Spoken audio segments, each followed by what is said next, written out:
conexões. Uhum. Em poucos minutos a gente começa a nossa conversa. Também dá tempo do O que a gente pessoal ir vai entrando. falar mesmo? Eu esqueci o que a gente ia falar. Pessoa fazendo Rodrigo, piada na hora errada. você quer morrer hoje? Putz, a gente vai falar do filme novo do Batman. Beleza, que bom. Então, Bom, num caso de improviso, o Rodrigo seria o único que poderia, porque como ele tem um trabalho em que ele está super envolvido com filmes e toda essa parte técnica, eu acredito que ele tenha um repertório muito mais longo, conhecedor de filmes do que nós. Então, suponho que, neste caso, se a gente falasse no improviso, o Rodrigo acho que era o único que estaria preparado. Sim. né? A gente troca pros outros filmes que a gente né? já colocou na lista, Ju. Que a gente já viu. Daí a gente conseguiria. Bom. Mas e aí, vocês gostaram do filme? Sim. Falar nisso? Sim. Adoro, agora adoro. Já que ninguém tá vendo algumas ainda. vezes. Pesado, hein? Filmezinho pesado. Aí. É pesado, mas é gostoso também. Não. Eu acho que é super profundo.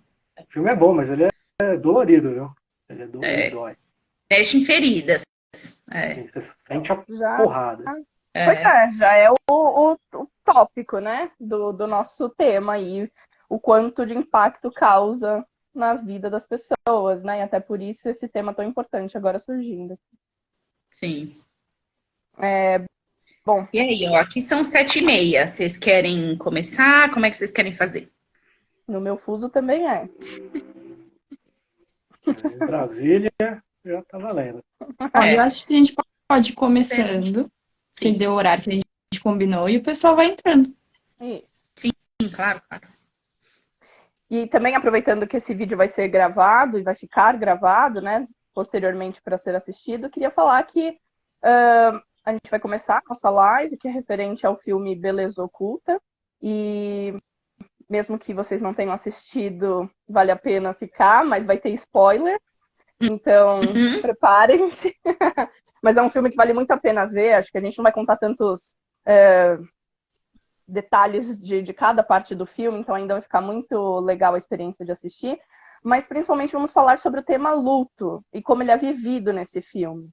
Aproveito também para dizer aí que o Rodrigo estará aí provavelmente futuramente falando de mais filmes. Em breve. Sim. Em breve. Muito bem. E nós, Juliana e eu, estaremos falando sobre luto de forma mais abrangente e depois mais específica, né, conforme o que vai surgindo aqui nas nossas discussões. Então, fiquem à vontade para fazer comentários. A gente não vai ter exatamente um momento da live para responder esses comentários, mas a gente fica de olho aqui, eventualmente a gente faz um comentário ou outro. Mas para quem quiser tirar mais dúvidas, deixa aí as perguntas e depois sigam a gente no Despertar no Luto, que a gente vai compartilhar no final. E aí, mais para frente, a gente pode discutir ainda mais sobre esse tema, tá bom? Então, vamos lá. Muito bem, mas obrigada pela introdução. Vamos falar deste filme. E aí, Rodrigo? Posso passar uma sinopse, falar um pouquinho do que trata esse filme? Pode, vamos contextualizar o povo. É um daqueles filmes do Will Smith, né, que ele adora fazer para destruir a gente, né, como pessoa. Parece que ele é mestre nisso. Né? Então, o filme ele começa, né, ele é um empresário de sucesso, né? Começa mostrando ele no trabalho dele, ele dando uma palestra, né, super motivado, super pra frente. E depois o filme tem um salto no tempo, né, em que mostra que ele perdeu a filha dele, né, uma menina de 6 anos, perdeu por causa de um câncer raro no cérebro. E com isso a gente começa a ver esse cara na queda da depressão, se afundando cada vez mais no luto. E ele começa a querer confrontar aquilo que ele acredita que levou a filha dele, né? Que é o tempo, o amor e a morte. E ele começa a mandar cartas para esses elementos, espectros. Ações. Exato. E os amigos dele ficam sabendo dessa situação e eles ficam preocupados com isso. Eles querem ajudar o amigo, ao mesmo tempo que eles querem ajudar ele a retomar o trabalho na empresa, né? Porque a empresa está num processo de venda. Então, eles precisam que ele esteja ali, que ele assine o papel para que todos mantenham seus empregos, né? E possam seguir as suas vidas normalmente.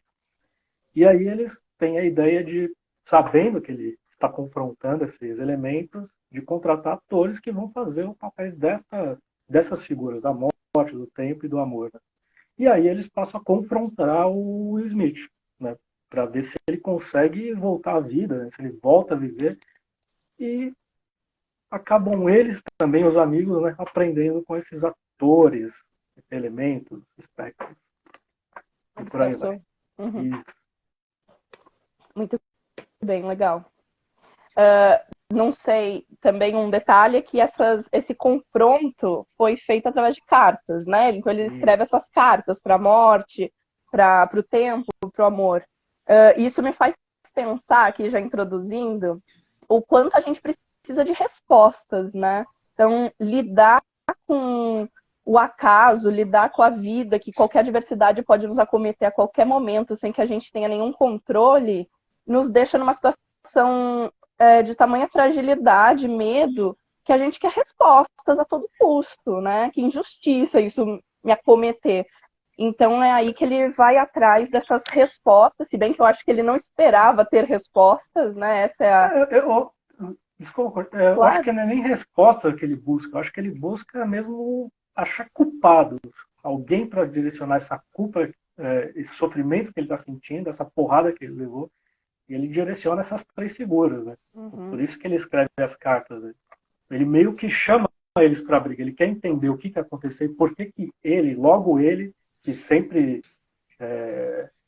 pensou nos amigos, pensou na família, porque ele está passando por isso agora. Né? Uhum. Verdade. E que ele também não foi atendido, né? Porque ele pede eu acho também pra trocar com... Pode falar, Ju, desculpa. Não, vai, fica aí à vontade. É que ele também não foi atendido. Ele pediu para trocar de lugar com a filha várias vezes. Para a morte, ele pede isso. E ele não consegue essa negociação. E ele tenta, mais de uma situação, barganhar com a morte. Ele tenta fugir do luto. Ele tenta fugir, impedir que aquilo acontecesse, mas ele não conseguia. Tanto que o filme inteiro, ele mostra ele nesse processo depressivo, que a gente vai chamar até de um luto patológico. Ele estava fugindo desse momento de viver o luto. Ele até se isolou ali, parecia que ele estava mais em contato com a dor dele, mas ele não estava. Ele estava mais longe possível, se a gente for parar para pensar na maior parte do filme dele. Ele sempre fugia da dor dele, né? Não, total. Mas eu acho que é curioso porque, para mim, a escrita dele é muito terapêutica. Porque justamente ele não está escrevendo para uma pessoa que vai responder, ele está escrevendo para contextos, né? E ele tá quase como se fosse um desabafo, que ele sabe que não vai ter uma resposta, tanto que ele acha que ele tá louco quando a resposta chega, né? Ele fala, agora eu pirei de vez. E eu vejo muito como uma coisa terapêutica que, de certa forma, foi o que ajudou ele a aprofundar para ele poder sair. Porque se ele fica no superficial da dor, ele também não consegue vivenciar essa dor para sair dela. Então, eu acho que foi o que conseguiu ajudá-lo a, de repente, de certa forma, ir construindo a caminhada da saída, do buraco onde ele chegou, né? Eu vi dessa forma, assim, a escrita. Não. E é de fato terapêutico, né? E eu ainda mantenho, quando eu digo que ele busca respostas ou busca algum controle diante desse acaso que a gente não controla nada, o próprio confronto, que nem vocês disseram através dessas cartas, que é uma barganha, né? Que por acaso até é uma fase do luto, né? Ele tá na negação e depois tem a barganha, até porque eu imagino que quando ele pediu para trocar e ele morrer no lugar da filha, ele já estava vivendo um luto antecipatório, né? Que ali não mostra muito, mas que a gente imagina que a filha passando pelos tratamentos da doença, ele já imaginava esse desfecho, ou temia esse desfecho, então tem um luto antecipatório, que ele faz a barganha, ele não é atendido, aquilo dá raiva e novamente eu volto. Parece que ele não tem controle nenhum. E mesmo assim ele perde. Então ele vai, através da carta, recuperar um pouco desse controle, ao mesmo tempo tentar lutar, culpar o outro, jogar isso para outro lugar. E se isola no mundo dele, né? Que acho que aí é outro tópico, de se isolar. Uma das características possíveis, que inclusive, contrária à esposa, né?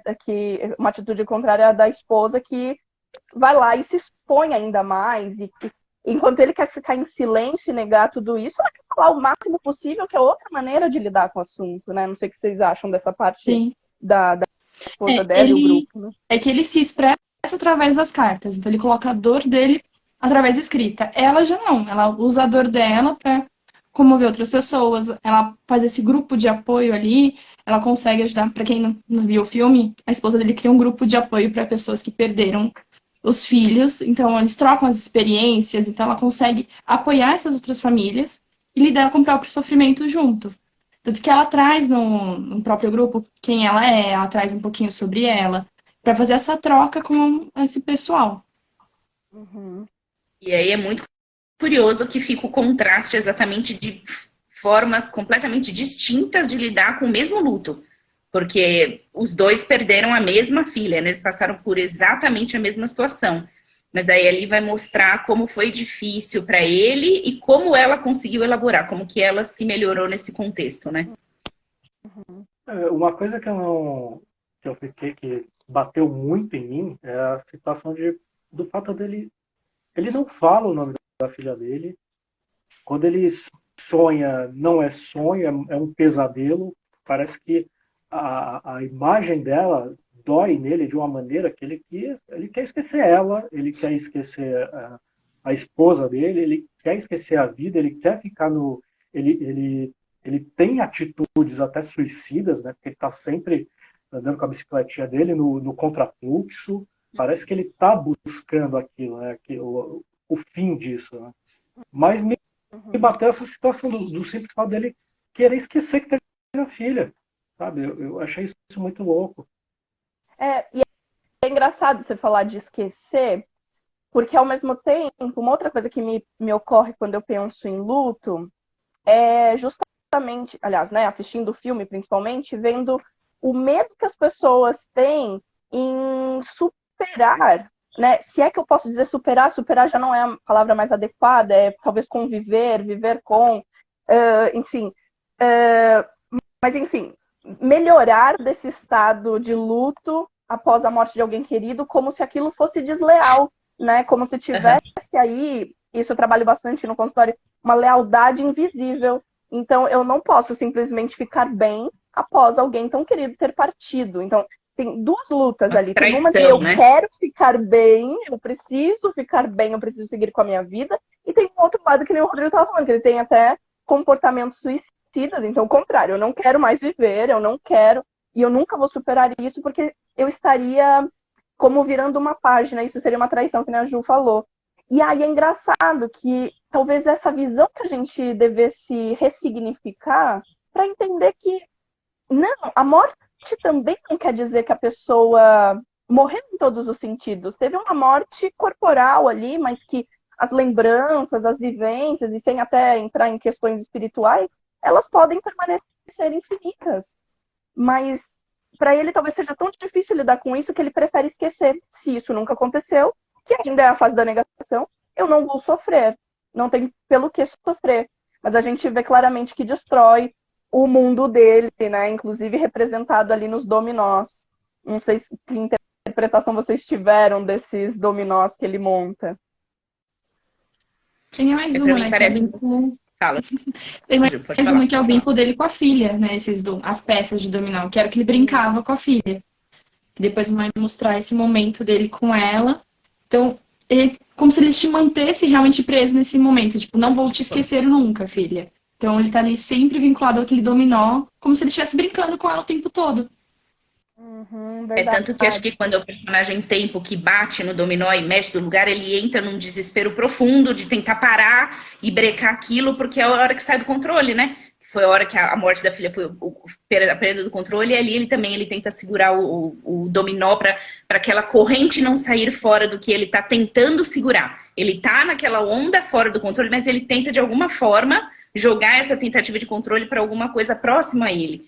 E aí eu acho que é muito nesse caminho do que a Ju pensou. Eu vejo também, assim, dele ter feito esse vínculo, é o que ele ainda tinha de próximo da filha, sem ser o nome, sem ser a imagem, sem ser algo que ainda o remeta tanto a ela, assim, a proximidade dela, né? Eu vejo dessa forma, assim, também. Verdade. Eu acho legal que o lance do dominó ele pode ser várias coisas, né? Eu não tinha sacado esse lance da ligação com a filha. Eu não tinha percebido isso. Mas é legal ver também.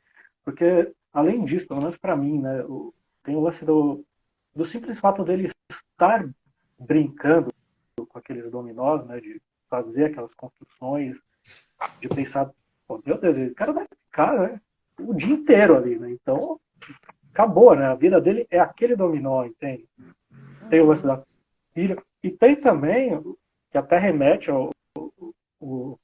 remete ao nome do filme, né? Que é A Beleza Oculta. E, cara, é tão bonito ver aqueles dominós caindo. Mas A imagem que vai criando é tão bonito, cara. E é justamente tanto... a hora que... E é justamente isso que você está colocando, Rodrigo. Acho que a hora que você dá o primeiro empurrão no dominó, que a gente fica maravilhado com isso, ele vai derrubando tudo. Então é um caos. Você não consegue parar. Se você tentar parar ali, não vai dar certo. Você só vai destruir, vai derrubar e vai continuar acontecendo a mesma coisa.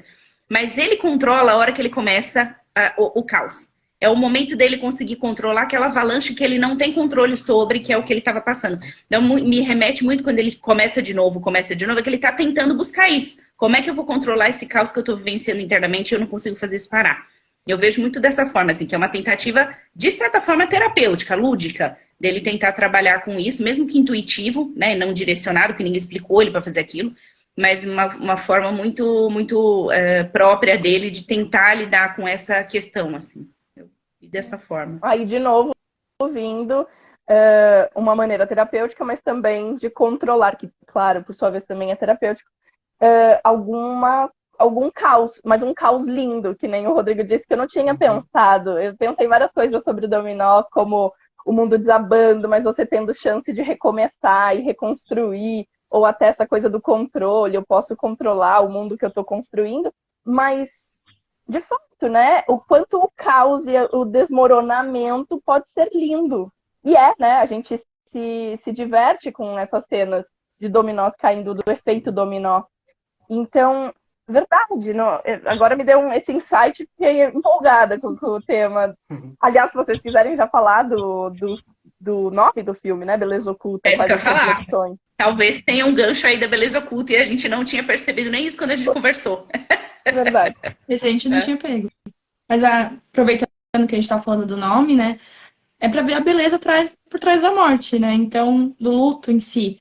Tanto que a personagem que representa a morte, quando fala pra esposa dele, do Will Smith, pra olhar pra beleza oculta de trás daquele momento de tanta dor, ela não entende naquele primeiro momento. Ela vai citar que ela só vai entender mais pra frente, em outra circunstância, quando ela conseguiu refletir e já melhorar um pouco do próprio luto.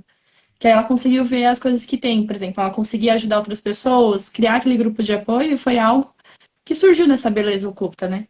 Que surgiu do caos, uma ajuda para outras pessoas. Como também até do próprio Will Smith, né? Acaba surgindo uma ajuda para os amigos. Uhum. E até, acho que nesse mesmo momento, a fala da beleza oculta também diz algo sobre tudo estar conectado.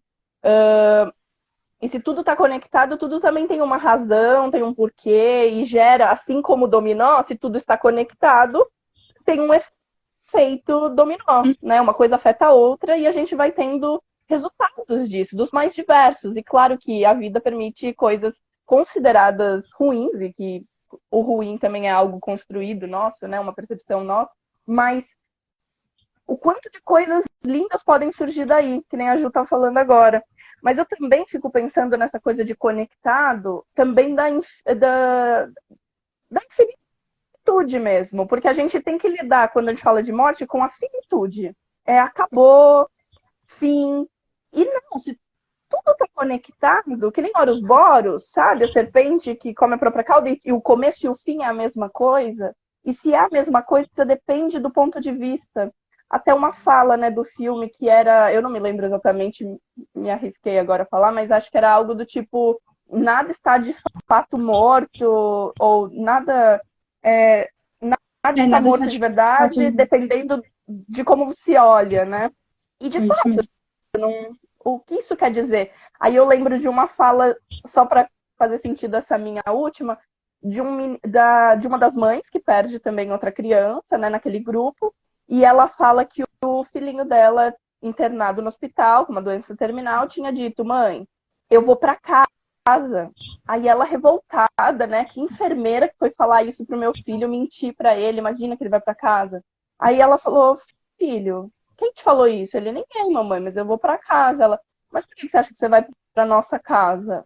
Ele falou: não, mãe, eu não vou para nossa casa, né? Não para casa física, eu vou para casa, eu vou pro meu lar, né? Querendo dizer que ele ia pro lugar certo, onde ele deveria estar, né? Então, Origem, quase trazendo de origem, exato, dando uma percepção que, na verdade, ali ele não está morrendo, talvez ele esteja até renascendo em outro lugar, e eu não estou nem falando de reencarnação nem nada disso, mas eu estou falando de justamente da nossa origem. Então, nada está morto de verdade, dependendo da maneira como se olha. Começo e fim podem ser a mesma coisa, e talvez não exista fim nesse caso. E até talvez saindo um pouquinho do que você está falando, mas talvez tenha uma certa ligação. Uma das coisas que eu acho que foi a sacada mais genial do filme, que é o que mais me chamou atenção, todas as vezes que eu assisto, é o que mais me chama atenção, é como que eles conseguiram construir os 4 personagens, então ele e os 3 amigos, e mostrar que os 4 estavam vivendo um processo de luto. Ele vivendo o processo de luto da perda da filha, e cada um dos personagens amigos estavam vivendo os seus lutos. Um porque realmente estava próximo, né, da morte física, assim, né, ele ia deixar de existir, teoricamente. A outra, aquele luto da maternidade, vou ter, não vou ter, e o outro luto da filha, né, são lutos de perdas, não são lutos da morte em si, né, mas de um processo.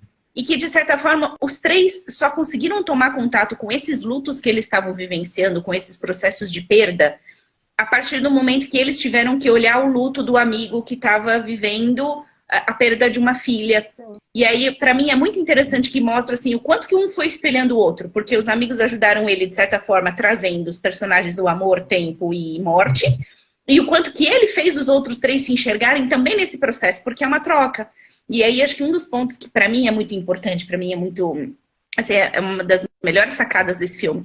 É o quanto que as pessoas, as voltas de quem está passando por um processo de luto de perda, não sabem, às vezes, lidar com isso. Porque tem que olhar para o seu próprio mundo, tem que olhar para as suas próprias crenças, tem que olhar para os seus próprios momentos, e que um luto, ele nunca é vivenciado sozinho. Então, acho que é aí que entra um ponto do que a Má falou, não tem começo nem fim, mas também não tem isoladamente, né? Ele não acontece sozinho. Quando uma pessoa perde, não é uma família que perdeu, né? Então, não foi ele e a esposa que perderam o filho, mas todo mundo em volta, né? A empresa sofreu, as outras pessoas sofreram, e ao mesmo tempo outras se levantaram, como as pessoas que estavam vivenciando o grupo.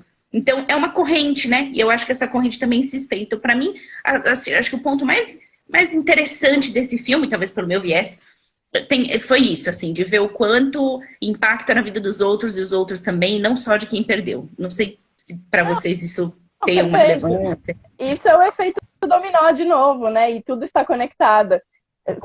E eu acho até que na página inicial do filme, página inicial, né? Sei muito de vocabulário do filme. Mas na capa tem até escrito "estamos todos conectados" ou algo assim. Então, eu poderia até mudar o filme agora para efeito dominó. Mas brincadeira, porque Beleza Oculta é muito genial. Uma coisa só. O Rodrigo tá loading, assim, para vocês? Tá. O Rodrigo, cancela a tua câmera e põe de volta, talvez ela pense um pouquinho. Que a gente já tá com saudade de ver seu rostinho aí. Tá bom. Enquanto ele vai arrumando a câmera dele, acrescentando isso que a Ju falou, ele saiu. Oh, não. Eu puxo ele de novo. Ele já volta. Eu puxo. Enquanto ele não vai, eu vou continuando aqui. Esse ponto que a Ju falou, né, de todo mundo ter um luto ali, cada um vai vivenciando de uma forma, né? Acho que é a sacada mais incrível do filme, que deixa a gente com aquela dúvida, do começo até o final do filme, se eles realmente estão lá, se as 3 abstrações são reais, ou se elas são mesmo atores fingindo ali. Porque ele sempre dá essa dupla, né? De uma hora mostrar, uma hora não mostrar eles. Uma hora eles sabem de uma informação que ninguém passou pra eles, que um dos personagens até questiona pra personagem que se faz de amor. Eu te falei sobre minha filha? Eu te contei isso porque ela começa a falar, puxar o assunto pra ele. Então fica sempre esse duelo. Será que é verdade? Será que não é verdade? Então traz esse movimento de deixar um pouco mais aguçado o que eles estão falando, né? Cada um dos personagens sobre as três abstrações, quando elas estão trazendo sobre o aspecto então, da morte, então acaba ganhando um peso a mais. Quando a pessoa fala do amor, também ganha um peso a mais.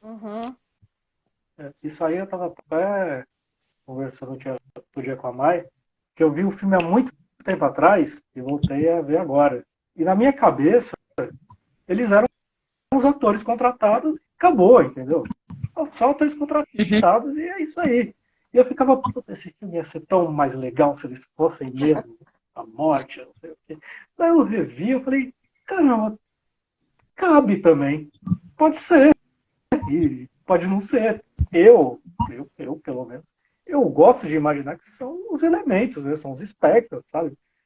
Que em algum momento da vida, a morte julgou que era necessário estar ali, né? Presente aquelas vidas, né? Aquelas pessoas. E eu acho que tem isso pra mim, isso aqui é a beleza do cinema. Não tem o certo, cara. Não tem o certo, cara. Isso, não tem certo. É como te toca, sabe? Não, e exatamente assim, também... Será que tem importância a gente entender se eles eram personagens, atores mesmo ou não? Eles cumpriram o papel que foi fazer todo mundo vivenciar o seu próprio luto. Né? Todos eles vivenciaram os seus momentos de luto e tiveram que sair da negação e vivenciar aquele processo, cada um da sua forma. Então, para mim, esse é o mais legal, assim, o quanto que a gente pode... Eu acho que a beleza é isso, recuperar a amizade, conhecer pessoas novas, ver coisas que a gente não via antes... aprender a ter mais saúde, tudo isso. Eu entendo que quando ele fala a beleza colateral, que parece tão rude no começo, né? Parece uma coisa tão assim, pelo amor de Deus, você não tem respeito pela dor do outro. Não é isso. Existe muita nuance que a gente pode ver com esse outro olhar, mas é óbvio que depende do momento de maturação que cada um está passando no luto. É difícil você conseguir fazer uma pessoa enxergar ou entender quando ela está no auge da dor. Ela tem um momento para enxergar, ela vai ter um processo para isso. Mas ele chega, uma hora essa conta chega, né? Que eu acho que é o que a Ju até colocou, sendo luto patológico, né? Na visão dela foi luto patológico ou não, essa conta uma hora chega. Eu acho que esse foi a grande sacada, assim, quando a gente se coloca por outros, a gente se vê melhor. Eu acho que tá até no lance que a gente estava falando antes, né? Que os amigos tentam ajudar ele dessa forma, porque de fato eles não entendem o que ele está passando, né? Eles tiveram que entrar nesse mundo dele, nessa estrada, né? Ver essa encruzilhada que ele está passando para entender o que ele está passando e a partir daí se olhar, né? Olhar para dentro, né? Para ver que eles também estavam passando por situações semelhantes, né? A gente pode parar até para olhar um pouquinho o luto desse outro amigo que ele te falou da relação dele com a filha. A gente tem um a mais dele. A gente tem o luto dele com a mãe. Quando a mãe está adoecida, com Alzheimer, e a forma que ele vai lidar com isso. Porque ele tem um luto de uma pessoa que está viva, mas ao mesmo tempo ela não está 100% mais ali. Então ele tem um corpo, mas às vezes essa pessoa não lembra quem ele é, não reconhece, e ele sofre com aquele luto também.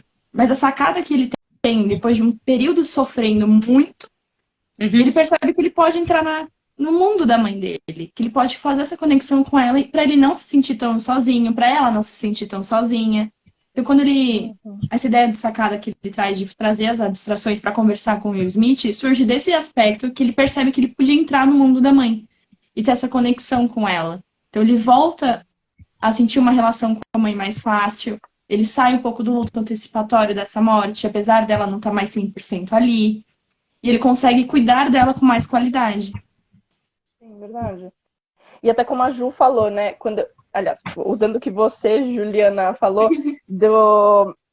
dele entrar no mundo da mãe, que tá com Alzheimer, aí o que a Juliana falou, pouco importa se é verdade ou não. A gente entra na fantasia até que fizer sentido, e se for terapêutico, se ajudar na elaboração daquele assunto, é ótimo, né? Pouco importa ali o que é verdade, assim como pouco importa se as abstrações são atores de fato ou são as abstrações de alguma maneira trazendo alguma mensagem. Mas fato que a gente precisa de algum tipo de conforto, né? Então, de novo, seja da carta, seja do grupo de apoio, seja dos atores, seja uns dos outros, dos amigos. A gente precisa de algum apoio, porque a morte também nos faz nos conectarmos com essa sensação de solidão, né? De novo, do fim. Então, o apoio que todo mundo precisa ali. Aí, de novo, eu gosto da ideia de estar todo mundo conectado. Se está todo mundo conectado, assim como os dominós, todo mundo se dá apoio, mesmo que seja para cair junto, né? Sim. E aí a beleza oculta, novamente, né? Que gostei que a Ju trouxe a lembrança de que em algum momento eles traduzem... Não, acho que em inglês é beleza colateral. E que é muito interessante essa ideia da beleza colateral, que é o efeito colateral, um efeito que você não imaginava que viria, mas que vem, né? Você não tomou o remédio com aquele propósito, mas você tem um efeito surpresa ali. E a beleza colateral, no caso da morte, é essa. Não quer dizer que é tudo lindo e maravilhoso. Depende do ponto de vista, mas que traz outras questões nem que sejam evolutivas para a gente lidar com tudo isso, né? Mas o quanto a gente tem que conversar sobre esse assunto. De repente, até, se o pessoal no chat quiser comentar alguma coisa sobre luto, como que é para vocês, né? E lembrando que hoje a gente está falando do Beleza Oculto filme, mas existem vários tipos de luto. Aliás, no próprio filme também tem outros tipos de luto, mas é muito importante a gente olhar para isso, diferente do que estava acontecendo no filme, que ele não quer olhar para isso. Mas é quando ele olha que começa o processo de melhora dele, psíquica, digo, né? E aí eu ia até justamente fazer essa pergunta. Já que elas se chamam muito parecidas, elas falam juntas, né? Tem uma coisa aí, tudo conectado também. Eu ia fazer uma pergunta para Ju, mas para as duas psicólogas, e depois o Rodrigo também, se ele quiser falar. Mas a Ju trouxe uma fala no começo que ela falou assim, do Howard, né, do personagem principal, o quanto que ele estava vencendo aquele luto patológico. Porque, como psicólogo, o que você diria que foi o luto patológico ali, assim, dentro do filme? O que você apontaria como algo não saudável do processo do luto dele? E a gente pode listar algumas coisinhas ali, né? O luto, a gente espera que ele tenha obviamente, ele tem um começo, meio e fim, mas esse fim nunca é realmente o fim que a gente imagina. Pronto, acabou o sentimento, né? Então, sempre vai existir uma saudade, sempre vai existir uma continuação. Mas a gente passa por algumas fases e ele não é linear. Então, a gente vai sempre oscilar. Então, hoje, por exemplo, a Mayara até comentou um pouquinho das fases do luto. Então, hoje eu posso estar já em uma fase mais avançada e retroceder. Amanhã, porque alguma coisa me deu um gatilho, eu lembrei, doeu muito e eu não consigo mais lidar com aquele momento. Ele, ali no filme, passa por esse período muito marcado muitas vezes, né? Ele tenta sair do luto, mas ele não consegue, de fato, entrar no luto em muitas das situações. Tanto que no filme, quando a esposa fala pra ele, discute com as abstrações, então, já que elas estão querendo conversar com você, converse com elas. Ponha pra fora, porque aí é o momento que ele realmente entra em contato com a dor.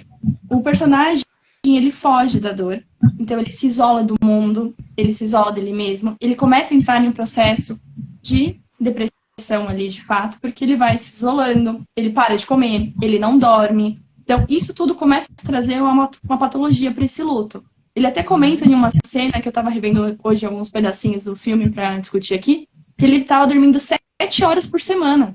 Então, ele não estava nem dormindo mais. Obviamente, ele não tinha como ter um raciocínio para conseguir trabalhar. O luto, ele começa a ser um pouco patológico quando ele começa a impedir de você ter uma vida.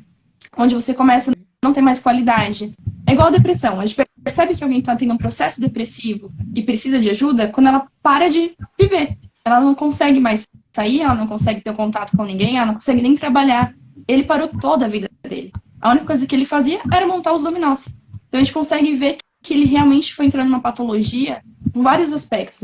Então, a comida, o sono, ele vai deixando tudo. Uhum. Bom, a Ju disse tudo, né? Tem as fases do luto, e aí, tendo as fases e a gente sabendo quais são as fases, traz um pouco daquela sensação que eu falei no começo de controle. De novo, eu não tô fazendo apologia que é legal ficar controlando, tá, gente? É bom não ter mesmo controle, entender que a gente não controla nada, mas quando vem esse desespero da gente não saber o que está por vir e saber que existem as etapas, as fases do luto, e eu poder me identificar e saber que posteriormente vem outra, e aquilo é normal, eu vou me identificando com o processo, também dá um amparo, né? E é isso. No caso dele, ele não está passando. Pode ser que ele chegasse em algum momento. Ele está de negação, né? Ele até está numa fase, mas pode ser que ele vá para outras. Só que a gente não sabe. Como a Ju disse, se afeta demais as suas atividades rotineiras, tem um impacto muito grande na vida. E aí parece que tem uma ironia aí, né? Então eu não sei lidar com a morte, então eu nego a vida. Eu não posso, de novo, aquela ideia de deslealdade que eu trago sempre. Então, como que eu vou ser leal à vida, né, se eu tô com raiva? Porque basta estar viva para morrer. Eu tô com raiva, eu nego tudo isso, eu não consigo usufruir. E, principalmente, não consigo desfrutar dessa vida se minha filha não tá mais aqui.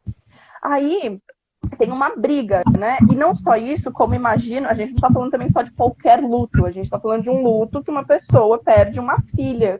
E a gente tem essa crença novamente, né? Tentando controlar o acaso, de que os mais novos morrerão depois dos mais velhos. Que também é outra coisa que não existe, que ninguém controla, mas que cronologicamente deveria ser essa lei natural das coisas, sei lá. Então, além de tudo, além de um luto, uma tristeza muito grande que vem aí, volta. Vem a morte de planos, de sonhos, de projeções com aquela figura, né, com uma vida toda. E já, né, só pincelando outros tópicos, mas um pai ou uma mãe tem um filho, é como se fosse a criação deles. E aí, essa criação, de alguma maneira, é interrompida, se eu posso dizer assim, dá uma sensação de fracasso, além de tudo. Quase como, eu não... Mentira, tá? Mas a nossa cabeça, tentando elaborar as coisas na dor, de repente traga uma sensação de culpa, de arrependimento, de, enfim, um tom acusador consigo mesmo de eu não fui capaz de cuidar, eu não fui capaz de fazer isso. E se eu não fui capaz, como é que eu fui capaz de fazer qualquer outra coisa? Né? Então, principalmente essa figura masculina, né, que é o pai, de repente se sinta muito podado dentro das suas capacidades, e é por isso que tem essa falha tão grande no trabalho. Ele fica também logo incapaz de trabalhar. Eu acho que ele se sente impotente em toda a situação, né? Sem ação, sem ter o que fazer, né? Exato, e aí essa impotência... ele vai desistindo de tudo. Claro. E essa impotência no trabalho faz muito sentido, porque o trabalho é um lugar que a gente tem uma participação ali importante no mundo, né? Que é a nossa contribuição, nossa função ali. Então, como aquela função paternal foi prejudicada, a minha função laboral fica prejudicada também. Então, tem todos esses processos que tem uma ruptura aí na rotina dele, no fluir da rotina dele. E como a Juliana estava falando, né? Claro que todo mundo que passa por um processo de luto, principalmente na nossa cultura, que lida do jeito que lida com a morte, vai sofrer, vai sentir tristeza, vai ter saudades, vai ter algumas dificuldades, isso naturalmente. Mas o importante é a gente conseguir elaborar essa emoção a ponto dela ir progredindo e a vida de fato continuar, porque afinal não é isso que a gente quer? Você falou agora, Desculpa, Ju, você falou, mas agora você fez eu lembrar o que o Rodrigo comentou um pouco antes. Ele vai desafiando a morte quando ele tá ali andando na rua contra os carros, né, de bicicleta, porque ele também não estava vivendo e ele realmente não conseguia viver mais. Ele queria a morte, de certa forma, para ele, porque ele não poderia viver, senão volta de novo a deslealdade com a filha. Ele estava esperando que a morte o buscasse naquele momento. E realmente buscasse ele, porque ele não tem, pelo menos eu não senti isso no filme, ele não tem a atitude dele findar com esse assunto. É indireta. Espera que chegue. Espera que indiretamente chegue nele. Tanto que ele pergunta pra morte toda vez que ela aparece, depois da primeira vez, se ela veio buscar ele. Verdade. E até porque, Rodrigo, né, ele tá sentindo impotente. Nem pra ter uma ação quanto a isso ele poderia, né? Ele tá travado, né? Pois é. Ele tá amarrado. Agora, até o só uma coisinha. Até o lance do filme tem muitas cenas, você vê que ele tá aqui, ele tá muito fechado em algum canto, ele tá muito no escuro, sabe? Ele tá muito amarrado, ele tá preso a um quadrado que é a tela, sabe? Então ele não consegue expandir. Exato. Agora, antes até de passar para a pergunta que a Anne fez aqui, que eu acho que é super legal para a gente conversar, eu fiz essa pergunta do luto patológico porque eu já ouvi algumas pessoas fazerem colocações de que o luto patológico está muito relacionado com a loucura. Ah, fiquei louco, a pessoa perdeu o raciocínio. E eu acho que vocês trouxeram coisas importantíssimas das perdas que ele teve, que foram colaterais, né? E o quanto que isso mostra que daí ele tá tendo um processo de adoecimento desse luto, né? E as perdas que ele tá tendo. Mas que eu acho interessante que ele tem crítica.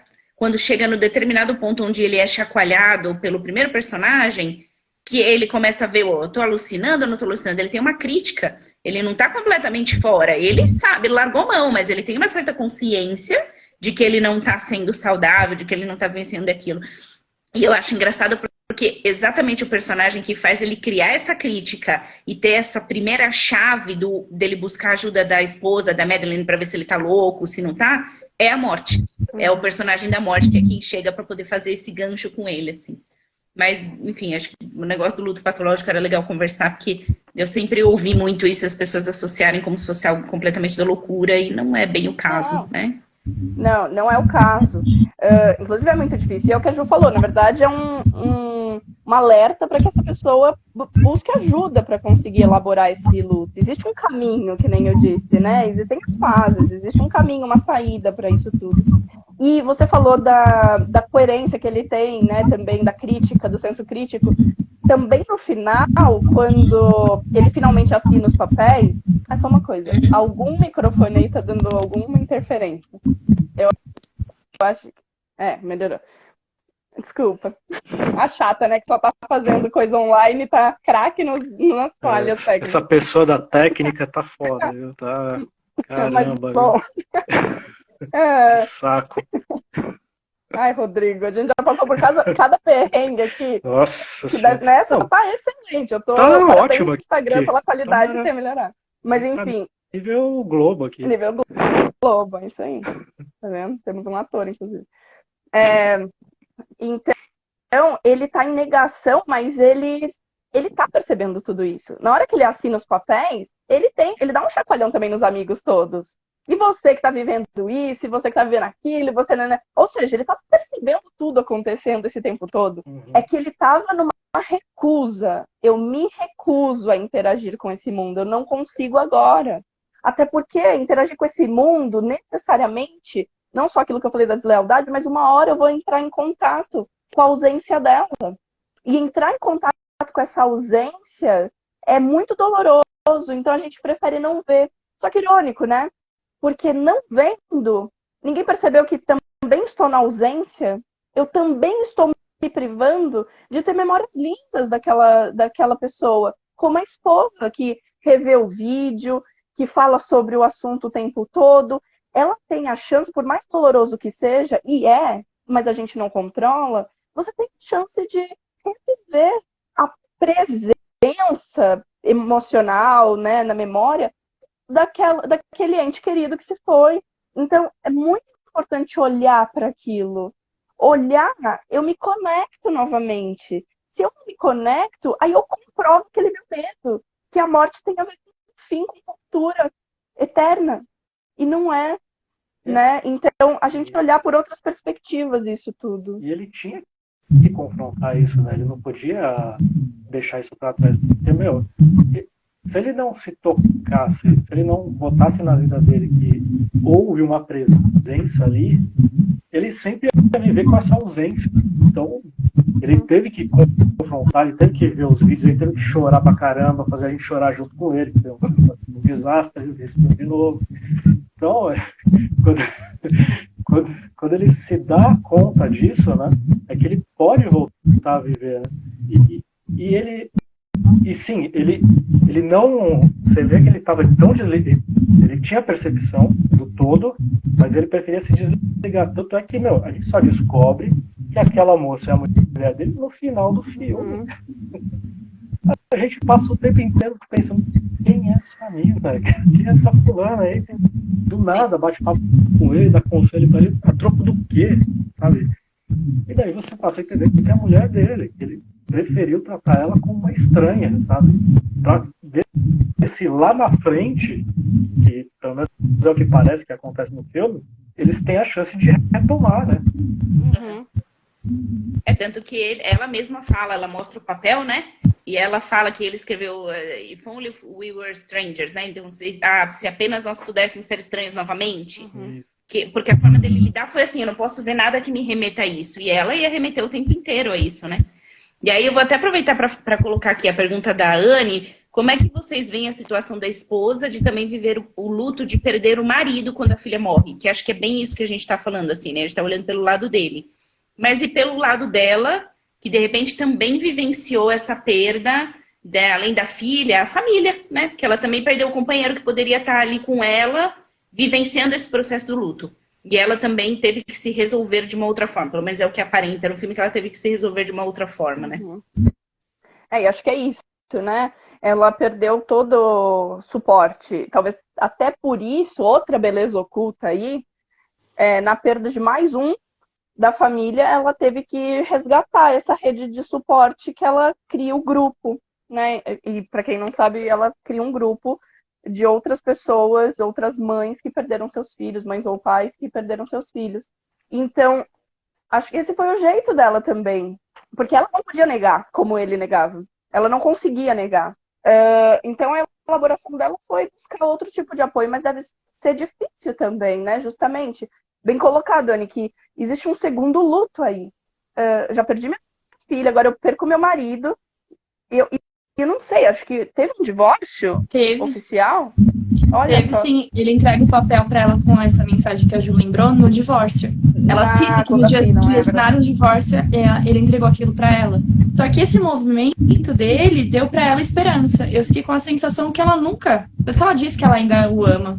Quando a gente ainda não sabe que ela é a esposa dele, né? Ela fala que ela ama o marido dela, que ela nunca deixou de amá-lo. Então, para mim, eu fico com a sensação que ela estava esperando ele voltar.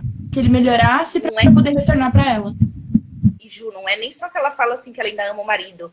Ele pergunta se eles se amam, alguma coisa assim, e ela responde, sim, nós dois nos amamos. Sim. Ela quer dizer, ainda tem alguma coisa nele aí dentro, mas ele tá na dor. Então ela sabe, ela entende. E ao mesmo tempo ela fica tentando resgatar, né? Das vezes que ele vai, que ele tenta, que ela fala, eu vi você aqui na porta, mas eu não quis te puxar, eu não quis, né, forçar. Mas ela vai tentando puxar, ela vai tentando trazer. Também tem, eu acho que, uma esperança resgatar essa conexão, né? De resgatar esse amor, de trazer ele para próximo. Só que a forma dela lidar com isso parece ser mais saudável no sentido de estar esperando o tempo dele de amadurecer. Então, apesar dela estar sentindo a dor, eu vejo assim, né? Do afastamento, da tristeza de não estar próximo, me dá muita sensação de que ela tem uma esperança boa de que ele vai sair daquela dor e que ele vai, independente de resgatar o relacionamento a dois, porque acho que isso não é uma coisa que ninguém pode prever, eu acho que ela consegue ver que talvez eles possam não ser mais estranhos, que eles possam talvez voltar a ter o vínculo que era a filha, né? E eu acho que ela sempre, desde o começo, teve, né, que o Rodrigo colocou, né, por que essa diferença? Eu acho que ela sempre teve essa relação talvez mais saudável, porque a personagem da morte, ela consegue falar da beleza colateral bem lá no fim para ele, e dele enxergar isso. E para Madeline, ela fala no hospital, no momento em que ela está tendo a perda da filha. Então me deu a sensação de que ela estava muito mais madura naquele processo. Ela elevou ali. Para ela poder enxergar essa possível beleza. Ela tá em dor, ela não tá sentindo, ela não tá enxergando. Ela também maturou, mas ela não foi tão refratária, ela não foi tão seca, talvez, digamos assim, com essa informação, né? Com esse contexto, assim. Então, eu acho que tinha um processo bem diferente de personalidade, de maturidade, de tempo, para mostrar esse contraste tão grande entre os dois. Não é só uma questão do quanto que ela foi mais capaz do que ele ou não. Mas talvez já de base era uma diferença talvez bem discrepante aí para vivenciar a mesma situação. E claro também, que nem você está falando agora, não tem também um certo errado exatamente, né? Cada um vive o luto da forma que consegue lidar com o luto. De novo o microfone.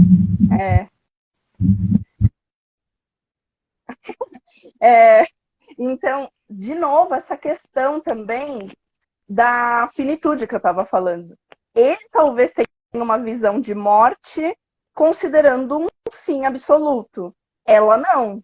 E se ela não tem uma visão de morte como fim absoluto, ela consegue prolongar a existência na memória dessa filha, ela consegue lidar com esse assunto, ela consegue fazer aquilo crescer e perpetuar, de repente. E também, logo, é um modo, né, de pensar, um modus operandi aí, que faz com que ela também entenda que o fim do casamento dela não é um fim definitivo. Porque eu acredito que as coisas não simplesmente morrem. Ela entende que tudo está conectado e, portanto, se tudo também está conectado, talvez não acabe. E isso colabora, claro, no enfrentamento do luto, mas não é todo mundo que consegue também, acho que para quem estiver ouvindo também, não se cobrar exatamente uma postura ideal diante dessa situação. Cada, né, emoção vem de um jeito, do jeito que a gente consegue, mas, novamente, a mensagem aqui é que é interessante olhar para a beleza oculta ou lateral, conseguir enfrentar ou enxergar ou olhar de frente quando conseguir, quando puder, que geralmente isso leva a uma libertação. E claro, né, quando for o caso, procurar ajuda. Eu sempre falo isso. Existem muitos profissionais para isso. E, inclusive, já deixo o recado aqui que eu e a Juliana e a Juliane, que eu tenho vontade de falar as Juliane, A Jus, pronto. As Jus. A gente vai começar agora, já começou esse projeto sobre o luto. Então, lá também vamos falar de outros tipos de luto, como perder emprego, como acabar quando acaba uma relação, quando tem qualquer ruptura na vida, né? Bom, só estou também já introduzindo isso, que a gente tem poucos minutos, que eu acho que o Instagram explode quando dá 1 hora, ou não? Ele só derruba a gente, só tudo certo. Queria pegar só um ganchinho que você trouxe, Má, da finitude dele, que o Will Smith ele tem muito essa visão do concreto, do fim. A assinar o documento que falava que a filha dele estava morta, para aqueles bens que eles tinham, né, que ele tinha feito para ela, para ele aquilo era concretizar que ela tinha falecido, que não existia mais a filha dele, que não tinha o pós. Então ele postergava aquilo com toda a força durante o filme inteiro. Então ele evitou o tempo todo isso. Quando ele assina, ele já assina em um outro momento, tanto que ele aceita assinar.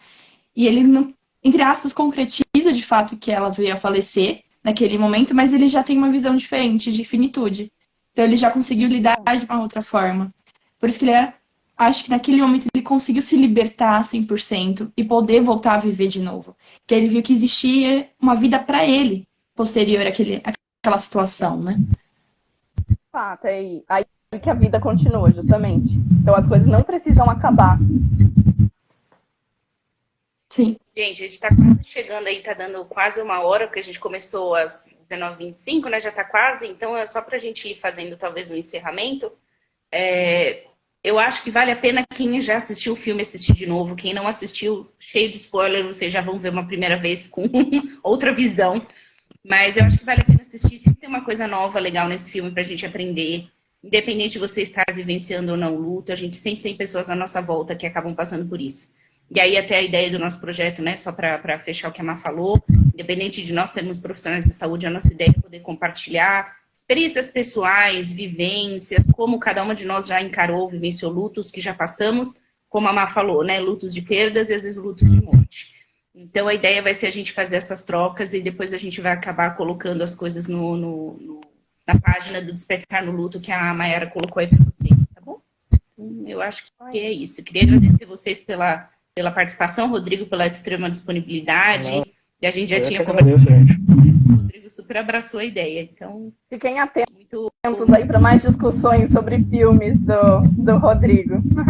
Exatamente, né? Acho que é sempre bom rever filmes. Porque eu era do time que tava sempre botando o dedo na cara do Will Smith. Sai daqui, Will Smith. Tem que comparecer com a mulher. Não comparecer. Comparecer no sentido de abraçar, de estar junto com ela. Mas quando eu revi, mudou tudo. Cara. O pensamento foi outro. Pois é. É sempre bom rever.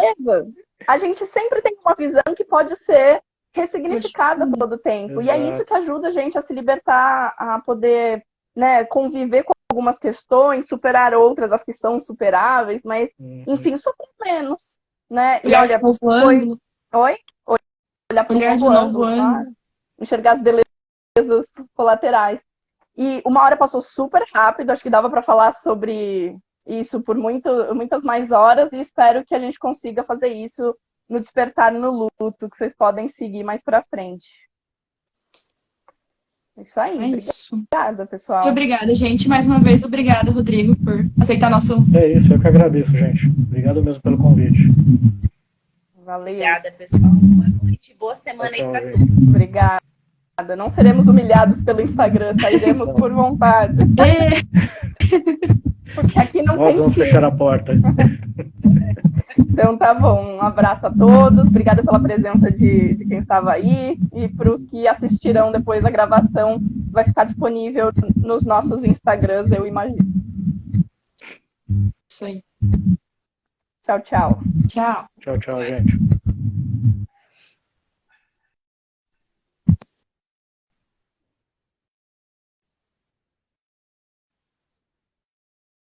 Agora vai ser só eu fechar aqui em cima e aí eu ponho para marcar vocês, né? Eu estava esperando para ver se eu também recebo. Vamos ver.